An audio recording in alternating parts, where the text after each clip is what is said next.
We're live.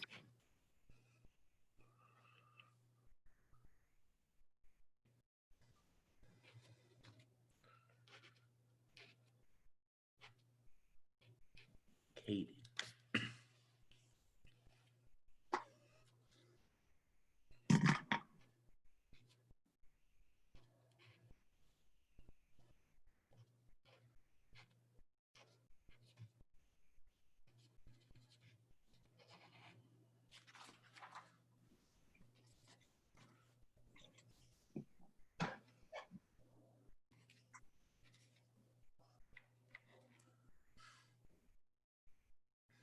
So there's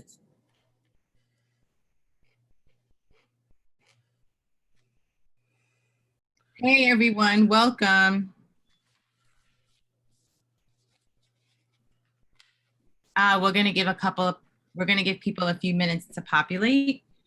I do have the chat box open. Hi Angelica. Hi Carlos, thank you for joining us today. We're super excited to talk to Justin about all the jobs in the gaming industry.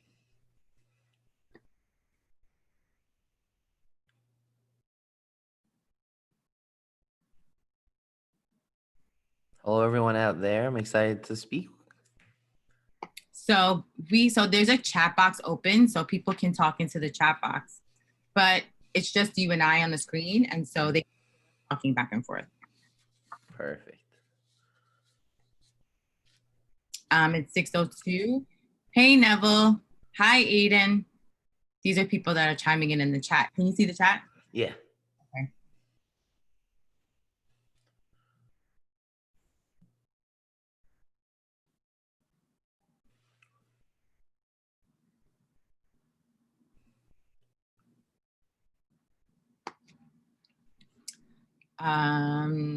We're just gonna wait a couple more minutes. Good evening, Emmanuel. Hi, Robert.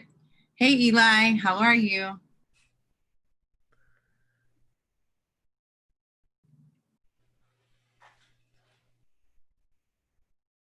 I guess we'll give it another minute because we're populating pretty quick and then we'll get started.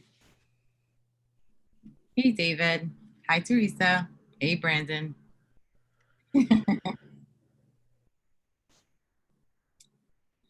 So good evening, everyone, and thank you for joining us. My name is Tamika Hall, and I am the Content Strategy Manager at Yellowbrick.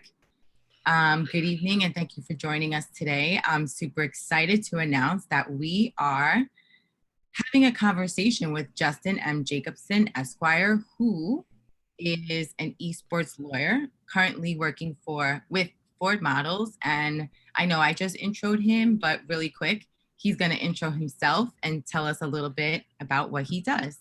Good evening, everyone, and thanks for tuning in. And Tamika, thanks for having me. I'm really excited to kind of impart some knowledge on everyone. So as you mentioned, I'm Justin Jacobson. I'm an esports and entertainment attorney in New York City. And in that capacity, I handle all legal and business matters for pro athletes, musicians, fashion designers, pro gamers, streamers, teams, and brands in the space. I also now run Ford Models' new esports and gaming talent division. For those who are not familiar, Ford Models is a well-known high-end and luxury talent agency. They also have a very established digital influencer platform where they work with wellness and health and beauty and other fashion individuals. And we were kind of able to create this new division under their existing talent management platform. Nice. So I know you said you're an esports lawyer, but you're an esports lawyer for gaming. So the big question here is, did you play video games when you were growing up? And if you did, what did you play? Yes, I definitely have, grown up playing video games, and I definitely am playing them on a daily basis now. I've always been a big Madden and FIFA and 2K guy, and play 2K almost every day, and always loved StarCraft and StarCraft 2. So that was really kind of my really PC vibe. But, I've always had gaming from Nintendo to Sega to N64 to Xbox to PlayStation. So, I've always been involved in it in some capacity. Nice. So was it fair to say that you maybe turned like a passion into a career, or? Yeah, I mean, I would definitely say that, I've always been involved in the entertainment and the music world, and being able to take some of the knowledge I've learned from working in these other talent spaces and bring it to video games and esports. And Mhm. it was just pretty much kind of a dream come true. Like, you're growing up playing with Mario and Street Fighter and, Madden. And now I'm working with Madden professionals and, people that are like doing this on this like top level. Nice. So what exactly is an esports lawyer, and what do you do in terms of how you help service, like, I guess, your clientele? Yeah, so I mean, this is kind of a new emerging subsection. I kind of look at it as almost like a hybrid of like, entertainment, music, and sports lawyer, where you're kind of taking some of the similar legal principles and protections that a professional athlete or a DJ or a producer might have. And pretty much it's essentially handling the business and legal matters for pro gamers, streamers, Mhm. teams, companies in the space, whether it's, a headset company or data analytic company or a marketing company, just someone who is involved in this scene and helping them in their legal matters. And what's nice is it's really kind of a mix of a bunch of different legal fields. So, you have contract law because a lot of stuff is based on licensing and, contract agreements. Then there's a lot of intellectual property law. So, copyrights and trademarks, whether it's, copyright in the actual game or, trademarking in a team's name or a gamer tag, these similar brand protections that you might have for, an athlete or a musician where you trademark the name Lady Gaga or Jay-Z or, the New York Jets. So it's a lot of similarities in that. Then you have some more traditional business law and tax matters and visas and immigration because, esports is such a kind of global industry where you have to fly to other countries or you're, a non-US citizen coming here to compete. So, there's a lot of things that have to do with, immigration and visas. Ah, okay. So you cover the gamut of all of that. Yeah, it's kind of because these are all the legal matters and business matters that, a gamer, one of these pro, esports players kind of deal with. Mhm, mhm. So, of the people that you manage, what are the careers that some of them have? So yeah, so we have a bunch of, just professional gamers. These are people that, compete on a high level, whether they're in Street Fighter or Fortnite or League of Legends.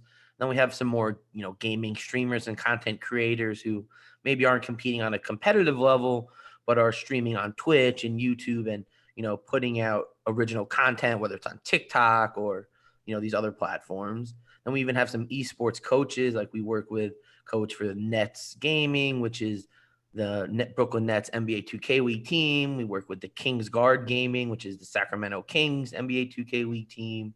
We actually have some shoutcasters that we work with and event hosts and just some more like media influencers, people that are, on-air talent or actually do voiceovers for video game characters. So just a lot of different personalities in these kind of gaming world. So I think recently people realized that Tyler, the creator, had the voice of a character in GTA. So it's funny you said voiceovers, because that's immediately what came into my head. Everyone was like, "Oh my God, this random character is Tyler, the creator." Right. And then when you listen to them, then you hear it every time. Right. Like now I can't unhear it. So what do you love most about your job? I mean, I think that it's just really kind of working with, very inspirational and motivated people and really kind of seeing them on this journey and this path as they grow and kind of working with stuff that you love, where it's like, I'm doing a FaZe Clan deal and a 100 Thieves deal. And a month later, you see them as the coach. And it's just, a very interesting dynamic to watch people's career evolve, especially, on the talent management side. You're involved in a lot of decision making, strategy, what things to go, how you're going to, what deliverables, how you're going to roll out the announcements. And, things take months, weeks, if not longer to happen. So, you're doing a deal and it's not going to be announced for 2 months from now. So you're like, oh, he's about to sign with this team, but I can't say anything. And, I think that that's like a really unique aspect of it, is kind of getting some of this information before the public and also kind of watching some of the talent's journey where you kind of see where they were, and then 2 months later, and then 6 months later, and, years later, it's just, an amazing thing. And, I have a music client who I've been working with for, 6-7 years. And last year she performed at like the main stage of Electric Zoo in New York. And it was like seeing her on the stage in front of 30,000 people was just like amazing. It was coming from when we were working together, and like some of these artists that are really big now, we were doing deals and I'd never heard of them. And 5 years later, they're mega stars and they're bringing her on to perform live. So it's like just kind of seeing how things can change, whether, it's overnight or over, a couple years, is just pretty amazing. Nice. What do you think are the top 5 jobs or careers in the gaming and esports industry? So yes, I mean, there's definitely a lot of different avenues to go at, but I kind of thought of some that might kind of really stick out. So I think probably one of the top ones is, being a streamer or content creator. The ability to kind of wake up and kind of make money all day while, playing video games and, building a following based on you and what makes you unique, it's pretty awesome. Whether, you're about engagement and enthusiasm, or, cosplay and unique, attributes, or just really, really good at the game, or a combination of them. And it really gives you the medium to be yourself and express your creative passions and kind of be your own boss, which I think a lot of people are interested in. And then I think the flip side of that is actually being a pro gamer, where you're actually competing in tournaments and leagues and trying to earn a living with this. And there's actually a lot of players that are earning, 6 figures salary or plus, 50 to 100,000. You have leagues like Overwatch League and Call of Duty League, where the minimum salary for a player is 50,000. And then you have some tournaments where, there's multi-million-dollar prize pool, where you play Dota 2 and you can wake up overnight and be a millionaire. Where, they have the international with like a 15 to $20 million prize pool for the winner. And you split that 5 ways, like you legitimately wake up a millionaire. And, I think the ability for that, obviously that's the top of the top, but, that is a potential. And then I think also, maybe being an esports team owner. I think while many really, especially in the US, aren't profitable, the ability to kind of monetize a bunch of talent and kind of build a brand, whether, you're FaZe Clan and you want to build merch and, other avenues of monetization, it just gives you a lot of opportunity. And realistically, I think that, the US and some of the other markets will eventually catch up to China and South Korea, these, foreign Asian markets that are clearly ahead of where we are here. So I think that could be an interesting one. And then really, event organizers, people that kind of throw the events, especially in, a non-COVID world. Live events and esports events are just getting bigger. You're selling out Barclays and Staples Center, and, in Shanghai, you have 40,000 people watching the League of Legends finals. So I think as the world starts coming back together, having great events and marketing established with it will just be another avenue.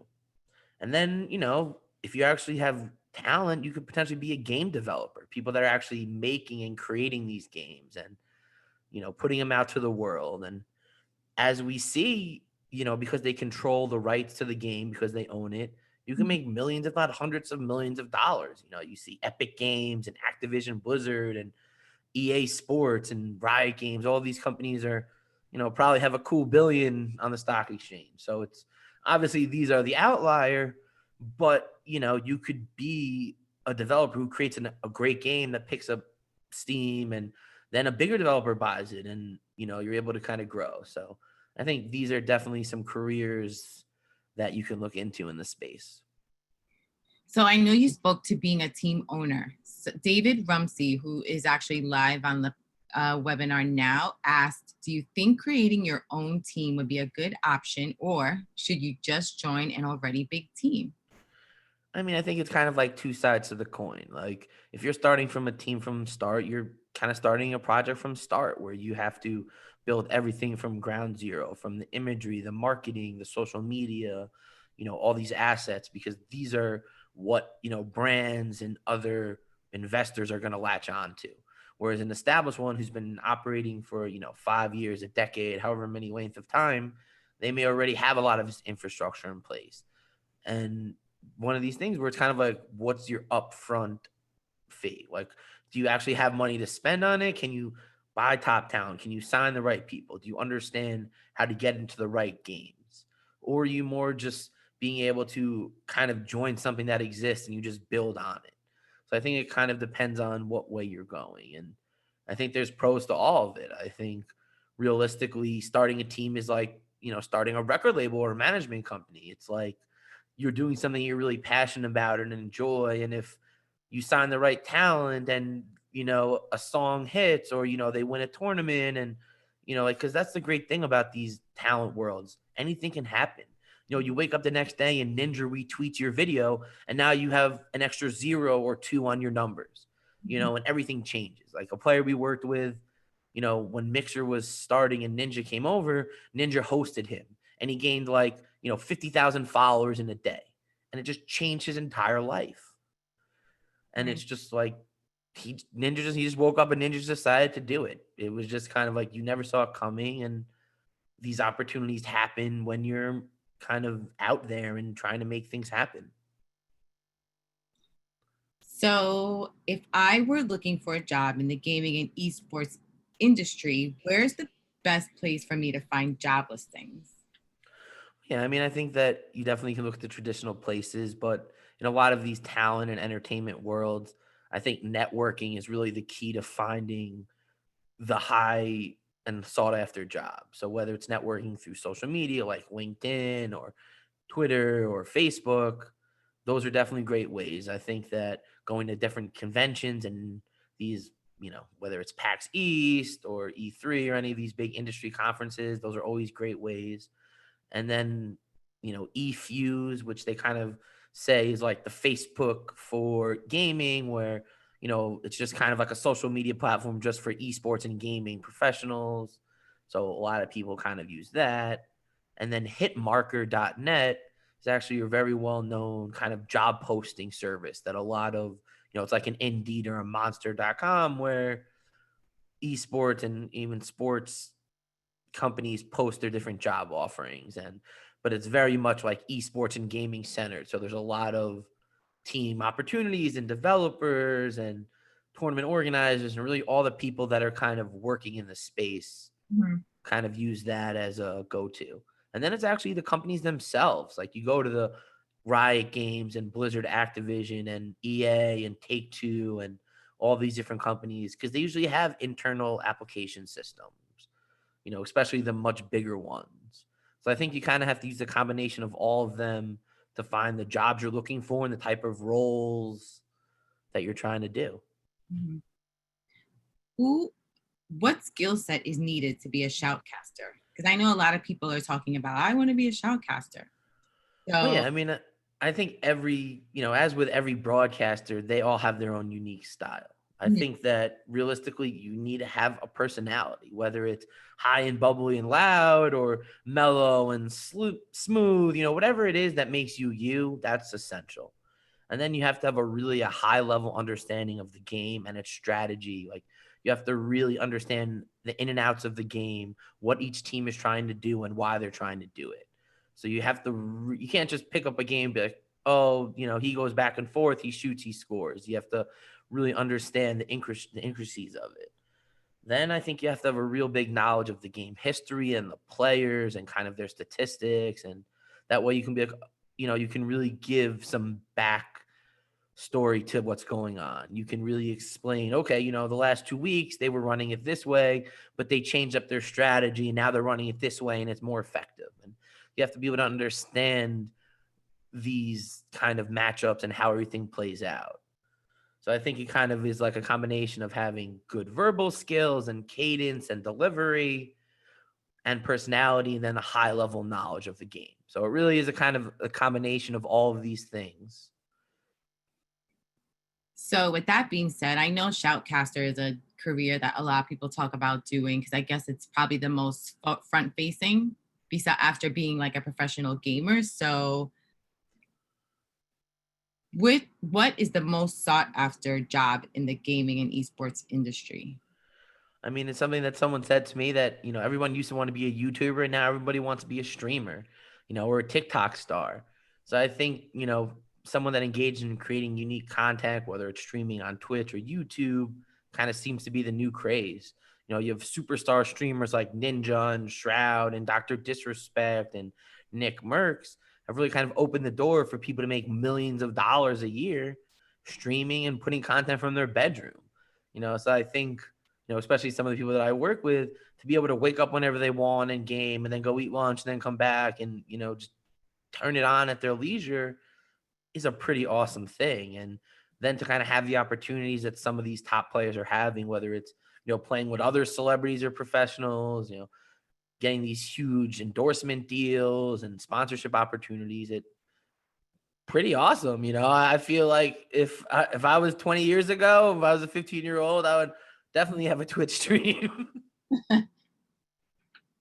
That's funny. I like explore a little bit, and I have like Rich Medina has a Twitch, so I'm there. But as far as gaming, it's so cool that it's so interactive in terms of how, when people are playing, that you can do both things at once.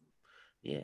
I mean, I think that's the most unique and, what makes the engagement on these platforms so important is that you're playing a game and you're interacting with the chat. You're like, hey, David, hey, Joey, Mhm. today is going well. And, and they're really interacting with your play and you're kind of developing this relationship with people all over the world from your basement or from your, bedroom.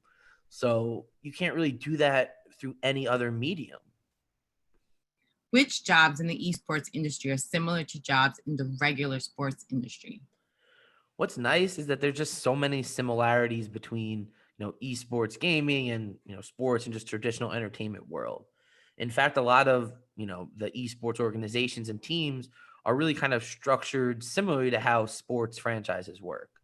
Just so happens a lot of these esports teams have been bought by, or investments from sports franchises, but they have similar, management and executives and business development teams and sponsorship and partnership personnel and team management and social media staff and marketing and PR and kind of a same infrastructure that any other sports team might have. So it's really nice. And then there's also a whole similar professional world of lawyers and managers and accountants and CPAs and financial advisors and, insurance brokers who just specialize in esports and gaming related matter, similar to the way there are in sports, where you have sports lawyers and I know insurance salesmen for athletes that insure their knee or their elbow or their shoulder. If they're running back, they get this special kind of, so it's like these specialized professionals are starting to exist in the esports and gaming world. Do you need to be a professional gamer in order to land a job in the esports industry? No, not at all. In fact, most people aren't professional gamers. They're just regular people. I'm not a professional gamer. I would say the most competitive is me and my friends playing Madden in my basement, but it's mostly people that are really just passionate about it and maybe it's part of their life. But most have really probably never competed in an organized video game competition or, you know, just it's just not part of it. Like maybe you played in a tournament or with your friends, but you're not competing at, MLG events and some of these big events. But then there are some. So I think it's kind of unique aspects of being a former gamer. You might have a certain kind of point of view on certain things, certain experience, practical experience, Mhm. but then you might not have a business knowledge or legal sense or really understand marketing and promotions or how to engage with bigger brands. So it's kind of like you need both of this knowledge. You need to have people that understand it from the competitive side as well as from the more practical and business side. Makes total sense. So the Yellowbrick course, Gaming and Esports Industry Essentials, is basically an inside look at all the different types of careers or possible career pathways in the gaming and esports industry. So how do you think this course could potentially help someone if they're trying to get into the esports industry? So like, let's say I said, I play this game really well. I want a job in the esports industry, but I didn't know what I wanted to do. So now I take the course and I see all the different types of jobs. How do you think that's helpful in terms of trying to I guess, hone in on what you want to do. Yeah, I mean, I think it's really essential to kind of see what's out there if you're going to really kind of pursue it, because, you might just see one aspect of it, a pro gamer and streamers, because that's, that's the plethora. There's always more talent than there are teams and developers and organizers. But to be able to understand, okay, well, maybe I can try to be a pro gamer, but if that fails, I can work at a team, or I can work as, with a developer and take some of the insight I learned playing the game and help them make the game better. Like, it gives you the opportunity to understand what else is out there. And I think having an understanding of how an industry works is essential for the success. Whether you're a gamer or an influencer or just a professional, you really have to understand the way the whole business works in order to be successful. And in a world like esports and gaming that's so constantly evolving, you need to know what the new trend is. Like, I'll tell you, like 3 years ago, I never heard of CPAs and these Merrill Lynch wealth advisors working with gamers. Now they're out of the woodworks and messaging me constantly. And, it's just funny that, like, as these individuals are starting to see these huge numbers and Forbes putting out these lists of all these people making, 10, 15, $20 million a year, whether or not the numbers are true to tell, the fact is, $10 million, $20 million, like, this is real amounts of money. And, if you're 16, 17, 18, 20 years old and you're getting this amount of money, you kind of are in a new world. And a lot of these professionals are starting to see this as a new avenue, the same way they work with traditional athletes or, other high net worth celebrities. They're starting to work with, gaming talent. Mm-hmm. So a lot of young people who love gaming and dream of somehow working or making money doing something related to gaming, but don't know where to start or how to start. So a lot of times they express that, we like gaming, we want to get into it, but we don't know where to start in terms of that. What would your advice be to folks like this? Like, what would you tell them? I mean, I always say, as Nike says, just do it. I think if you want to be involved in it, you just got to start. Like, I think, if you're trying to be a streamer or, a gamer, someone creating content, you have to start doing it and start doing consistently. That's the biggest way to grow a following. And then it's kind of building around it, finding a gamer tag, finding branding and imagery, colors and a logo, and kind of building your overall presentation. And then it kind of shifts to kind of building your different social media platforms and how you use it to interact with each other.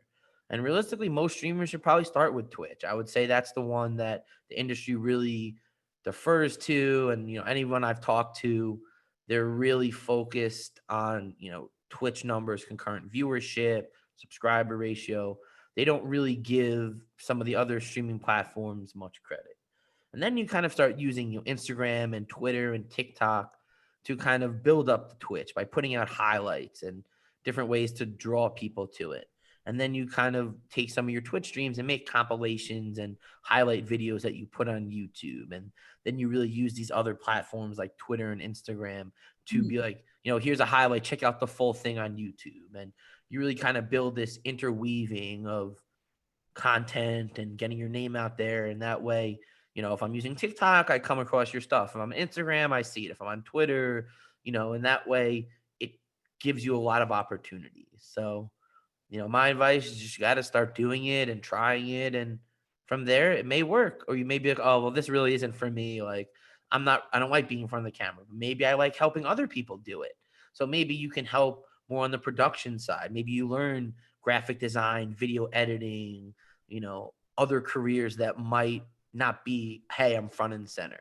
I don't think I would want to be a streamer now, but working with them and advising them on their business and their marketing and how they grow themselves, that's where I fit in. Got it. Makes total sense. So believe it or not, I know I didn't open this up for Q&A, but there's a solid amount of questions in here So it's that are in attendance. So I'll leave it up to you. We can answer a couple, or I can log them and you can answer them later. It's totally up to you. Yeah, I mean, I'll just kind of run through them. I think that, so, what are some ways to secure the bag in co-branding? I think, the idea of co-branding and working with, brand partners and sponsors is to really take what you're doing and bringing it to their fans and their community, and then vice versa, taking what the brand product is, what their message is to your fans. And I think, in the gaming world, there's lots of opportunities from sponsored content or product, or sponsored stream where you're wearing their product on stream, or you're doing a product review, or giving testimonials, or they're on your social media banner. So there's a lot of ways to kind of give opportunities for the brands. So where can you find jobs around where you live? I think it's all those are definitely the platforms. I think Hit Marker is definitely a really good place to look for general opportunities, but a lot of people in the gaming world, being that it's so tech driven, are on LinkedIn. I would say some of my best connections have been through LinkedIn, just identifying a job or someone that works there and being like, hey, I'm Justin, I'm very interested in this, can you tell me a little more? In my decade plus of being involved in the entertainment world, I've never in my life seen someone be like, how dare you message me? People are scared, and that's why I say just do it. The worst they can say is not answer you. That's the worst that I think will happen, is they just ignore it, and that happens. And you just have to respect that. I feel like that sentiment echoes across all jobs, not just gaming and esports, but you really just have to take the initiative and reach out. The worst that can happen is that they'll say no, and we've all heard no before. So yeah, and if you didn't try, then you wouldn't even have the opportunity to say no. If they say no, oh, thank you so much for your time, I'd love to connect, to just hear about what you're doing. A no can turn into a yes if you know how to finagle it. So I think that to me is probably the biggest way to find a really great opportunity, or at least find someone that can maybe help you down the road. Maybe it's not right now, but you're on their radar in 6 months from now or 2 months from now. Oh, wow, I talked to this person and they might be great for this. But if you were never on their radar, then you're probably not going to have that opportunity. They're not going to think of you. That's the great thing about these conversations, is to get on a 10-minute call with someone, especially now when everyone's kind of grounded. It works. That was the biggest thing. Every question I get in these interviews, what's changed between COVID and now? People just have a lot more time to talk. They have more times to have meetings and Zoom calls. There's a webinar or a conference 5 times a day, every day, in every industry now. So it's more people have time to build a network and trying to plan the next step. So, I think that reaching out on LinkedIn is one of the best ways. And then the best way, an internship is always a great way to gain experience in the industry, and especially in the entertainment and music and sports world, these cool jobs, as we like to say, those are really the only way to kind of get in. I've worked at MTV, I've worked at record labels, I've, worked with different agencies in different capacities. And it's really hard to pay someone when you have to teach them how to do everything. It's just, especially in this fast-paced world where it's really hard to do that. But if you're an internship and getting school credit and you're looking at it as, I have to build a resume, because as a job, prospective employer, I want to see that you've been in this, and everyone who I've talked to in the esports scene nowadays, it's more than, oh, I was president of my esports club. Oh, I like League of Legends. Oh, I follow this. You need to have some meat to it. You just say, okay, I worked at this tournament organizer. I put on my own events. I worked this facet of it. I created my own game. So I think getting your foot in the door is also how you gain trust, because, you work with a company, they see you do good, and it's okay, well, if you want to keep me on, we have to talk about a permanent position. And then they're much more inclined to do that, because they know who you are. They know what you're about. They know your work product. They're okay, well, that was the thing about MTV, that most of the people that hired as interns, when they were done with their internship program, became employees, as long as you didn't do a bad job. It was just kind of okay, you're going to continue doing what you're doing, and we're just going to pay you now. And it was almost like a training program where you got credit for it. So it's obviously, esports is a little bit different, but I think the concept of building, a resume of relevant jobs works, in every industry. And, with my own law firm, I handle the legal department for those internships. And the first thing I look at when I look at a resume is, what industry experience that you have? Have you worked at a record label? Have you worked at a management company? Have you started your own blog? Like dealing with talent and dealing in this field is so different than any other business world. Like dealing with rappers and pro gamers and athletes, it's another world. It's not like dealing with dentists and doctors and accountants and other professionals or just anyone else. There's a whole psychology to it. There's a whole way you deal with them. Each one of them is different. Some are really on top of everything and very meticulous. Some it's like you got to stay on top of them about things, and some it's like when you have their attention, you have to do everything. It's like they only answer emails once a week. So when he answers, I have to get him on the phone and talk about the 5 things we need to talk about because I might not have his attention.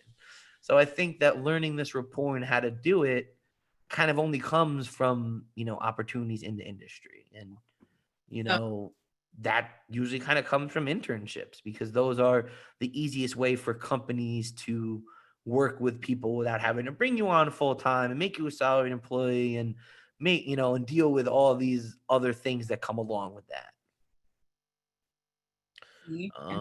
I mean, online internships, I think that there's always opportunities. I know in some of the marketing and brand development stuff, someone that could really help with some of the, initial outreach, finding talent leads, marketing leads, who the contacts are, some of this more grinding work, that's very beneficial. And a lot of it can be done online because you don't have to be in an office to do it.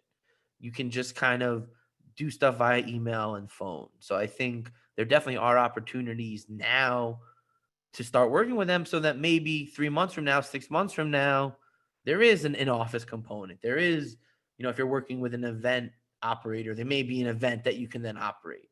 Maybe right now it's only online tournaments, but, come next July or December, whatever it is, maybe the online tournament ends with an in-live tournament. So you're helping develop the social media marketing online for the tournaments. And then you're actually there at the event and helping with, getting the content from the players in the green room and highlights. And so things can really evolve starting with this online opportunity. Yeah, I think having a portfolio is essential, especially if you're trying to be on this more, especially on the graphic and video design side. If you're trying to be on the more creative side of things, this is essential. If you're trying to be a graphic or logo designer involved in video editing, to have a sizzle reel, to have a portfolio of your prior work is important. And, if you're in marketing and promotions, to show the kind of decks and presentations that you've done, show the understanding of the industry and what you need to do.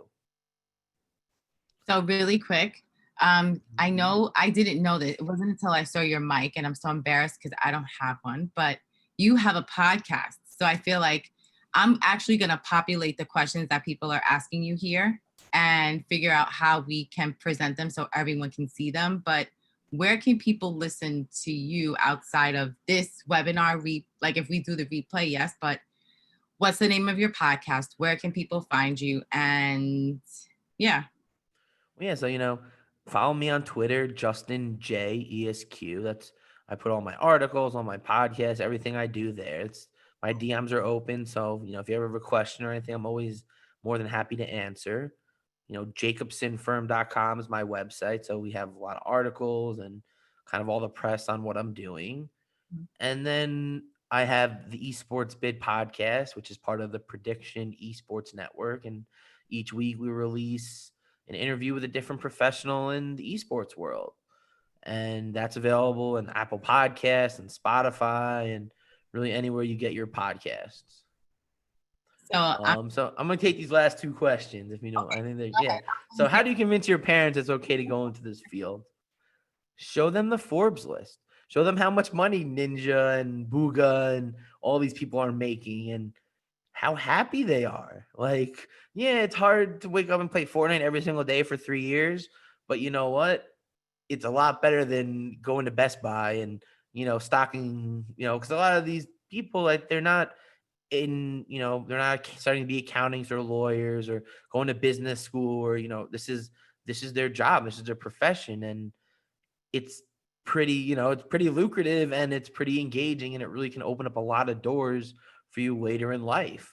because you're learning a lot of useful skills, how to market yourself, time management, how to develop business relationships, how to be professional with sponsors on behalf of sponsors, how to understand that what you say on social media, on Twitter, on stream matters, and these can have implications. And I think learning this stuff early on will probably save a lot of people some issues. Yeah, and then show them the career paths. Like, when you have major talent agencies and major law firms and Merrill Lynch and Morgan Stanley and these huge asset management companies that manage millions and hundreds of millions of dollars, focusing their time and their resources on it, that to me, sets off alarms. So how do we bring more gaming to record labels? I mean, I've actually been talking with some. I think a lot of them are kind of starting to dip their foot in. We started with Marshmallow, and Steve Aoki owns an esports team, and Travis Scott thing was huge. And I think that was really set off a lot of alarms in the people's head in the entertainment industry of like, wow, we can do these amazing concerts, and hundreds of, 50 million viewers is way more than we can put in any arena anywhere. So it's like really starting to open up some opportunities for them. And as we saw in the last couple of months, there's been all these digital music festivals and more integrations of it. So I think they're going to start getting in more and more. They just have to do it the right way, because that's how it works.